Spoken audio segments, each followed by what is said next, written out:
اللہ علیہ وآلہ وسلم کا وصال ہو گیا، جب آقا پردہ فرما چکے تو بلال حبشی رضی اللہ تعالی عنہ کی کیفیات کیا تھی آپ جانتے ہیں ان کی کیفیات، انگلش میں سنا ہے، آج اردو میں بھی اسی واقعے پر اپنی گفتگو کو ختم کرتا ہوں۔ سیدنا بلال حبشی رضی اللہ تعالی عنہ کو جب میرے آقا صلی اللہ علیہ وآلہ وسلم کی جدائی کا درد اس قدر ہوا کہ جب مدینہ المنورہ کی گلیوں میں چلتے ہر طرف میرے آقا صلی اللہ علیہ وآلہ وسلم کے چہرے والضحیٰ کو تلاش کرتے تھے، آقا کے حسن کے متلاشی تھے کہ کسی طرح آقا صلی اللہ علیہ وسلم کا حسین چہرہ میری نگاہوں کے سامنے آ جائے۔ رسالت مآب صلی اللہ علیہ وآلہ وسلم کے بارے میں دیگر صحابہ کرام علیہم رضوان سے بلال حبشی رضی اللہ تعالیٰ عنہ یہ سوال کیا کرتے تھے کہ کیا تم نے میرے محبوب کو کہیں دیکھا ہے، کیا تم نے میرے آقا کو کہیں دیکھا ہے؟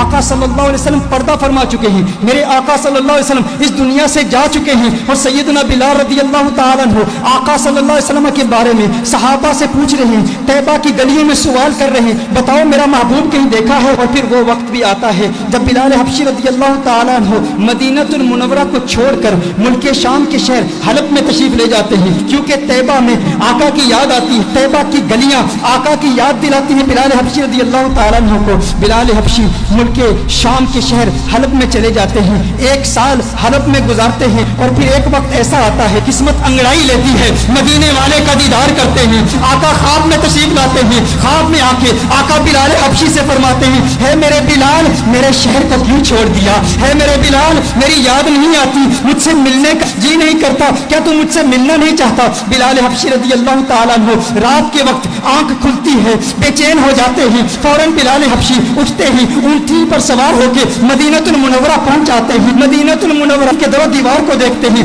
آقا کو تلاش کر رہی ہیں بلال حبشی کی آنکھیں کہ آقا کہاں ہیں؟ خواب میں آ کے آقا نے بلایا تھا، پھر حجروں میں چلے جاتے ہیں، آقا کو تلاش کرتے ہیں، آقا نظر نہیں آ رہے، پھر بلال حبشی فوراً آقا کے قبر انور پر چلے جاتے ہیں، قبر انور پر رو رو کے کہتے ہیں، آقا غلام حاضر ہے، لبیک یا سیدی لبیک یا رسول اللہ، آقا دیکھیے آپ کا غلام آ گیا، آپ کا عاشق آ گیا، آپ نے خواب میں آ کے حکم ارشاد فرمایا بلال آ جا۔ بلال ملک شام کو چھوڑ کے حلب کو چھوڑ کے آقا آپ کی بارگاہ میں حاضر ہو گیا ہے، آقا میں آپ کی بارگاہ میں آیا ہوں اور آپ پردے میں چھپ گئے ہیں، یا رسول اللہ صلی اللہ علیہ وسلم جلوہ دکھا دیجئے۔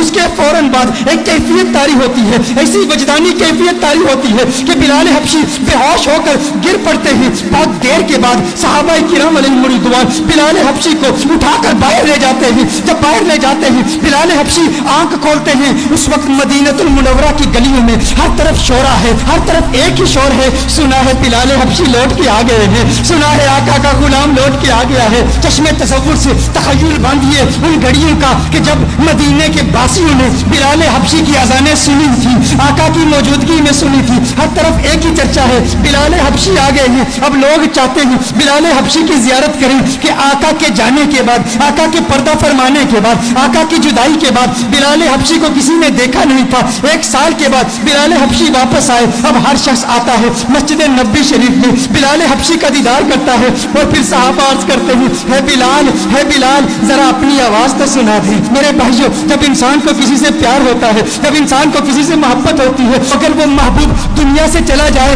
تو اس کے محبوب کے بستوں پر بھی پیار آتا ہے۔ میں اپنا بتاؤں، میری دادی کا انتقال ہو گیا ہے، میری دادی سے مجھے بہت پیار تھا، بہت محبت ہے، آج بھی گھر میں اگر دادی کی عمر کی بوڑھی عورتیں گھر میں آئیں، وہ جو دادی کے ساتھ باتیں کیا کرتی تھی، جو دادی کے ساتھ گفتگو کیا کرتی تھی، آج بھی اگر ہم ان عورتوں کی آوازیں سنیں، میں کمرے سے گزرتا ہوں تو رک جاتا ہوں، وہ آوازیں مجھے اچھی لگتی ہیں، کیونکہ وہ آوازیں مجھے میری دادی کی یاد دلاتی ہیں۔ یہ وہی عورتیں ہیں جو دادی سے کلام کیا کرتی تھی، دادی جن کمروں سے گزرتی تھی ان کمروں کو دیکھتا ہوں تو دادی کی یاد آتی ہے۔ اسی طرح جس سے انسان کو محبت ہوتی ہے تو محبوب کے دوستوں سے بھی پیار ہوتا ہے، ان کی آوازوں سے بھی پیار ہوتا ہے، وہ لمحے یاد آتے ہیں، وہ گھڑیاں یاد آتی ہیں، وہ ساتیں یاد آتی ہیں۔ صحابہ بلال حبشی کے پاس آئے، بلال حبشی سے کہتے ہیں، اے بلال حبشی آج وہ اذان تو سنا دے جو آقا کے دور میں سنایا کرتا تھا، اے بلال آج وہ اذان سنا دے۔ بلال حبشی کہتے ہیں، اے صحابہ میرے بس کی بات نہیں ہے، مجھ کو معاف کر دو، کیونکہ جب وہ اذان سناتا تھا، جب اشہد ان محمد رسول اللہ صلی اللہ علیہ وسلم پڑھتا تھا، چہرہ والضحیٰ میری نگاہوں کے سامنے ہوتا تھا۔ آج اگر اذان پڑھوں گا آقا کا چہرہ کیسے دیکھوں گا؟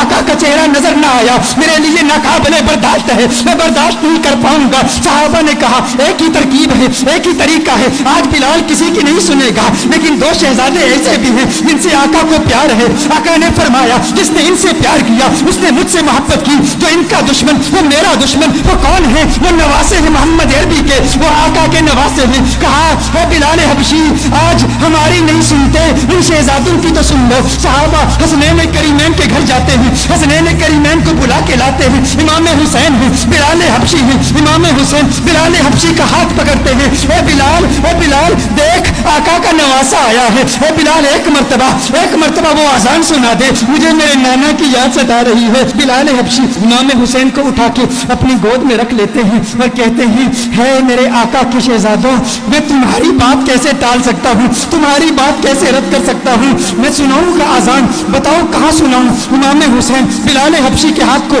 پکڑ کے فوراً مسجد میں لے جاتے ہیں. کہا اس مسجد کی چھت پہ کھڑے ہو کے اذان سناؤ. اب بلال حبشی اذان پڑھتے ہیں. طیبہ کی گلیوں میں بلال حبشی کی وہ آواز گونجتی ہے, اللہ اکبر اللہ اکبر اللہ اکبر اللہ اکبر, اشہد ان لا الہ الا اللہ اشہد ان لا الہ الا اللہ. مدینہ المنورہ کے بازاروں میں بلال حبشی کی آواز جب گونجتی ہے تو طیبہ کے مکین بچے بزرگ نوجوان مرد عورتیں سب کمروں سے باہر نکل آتے ہیں. یہ آواز ہمارے لیے آقا کی یاد تازہ کر رہی ہے. دیکھتے ہیں کہ بلال حبشی آ گئے تو ننھے بچے بھی اپنی ماں سے پوچھتے ہیں آقا کے مؤذن تو آگے, آقا کب آئیں گے. ہماری آنکھیں تڑپ رہی ہیں, کب حسن مصطفیٰ کو دیکھ لیں, کب چہرہ ودھا کو دیکھ لیں, کب آقا کے گنگریالے بالوں کو دیکھ لیں. ارے آقا کی سنگت میں چلنے والا غلام تو آ گیا, آقا کب آئیں گے. ادھر بلال حبشی اذان پڑھ رہے ہیں. اشہد ان لا الہ الا اللہ کے بعد جب بلال حبشی اشہد ان محمد رسول اللہ پڑھتے ہیں, دیکھتے ہیں چہرہ ودھا نظر نہیں آیا. بلال بے ہوش ہو کے گر پڑتے ہیں. اس کے بعد جب بلال کی آنکھ کھلتی ہے اس کے بعد بلال کے لیے مدینہ المنورہ میں رہنا ناممکن ہو گیا. بلال واپس حلب چلے جاتے ہیں.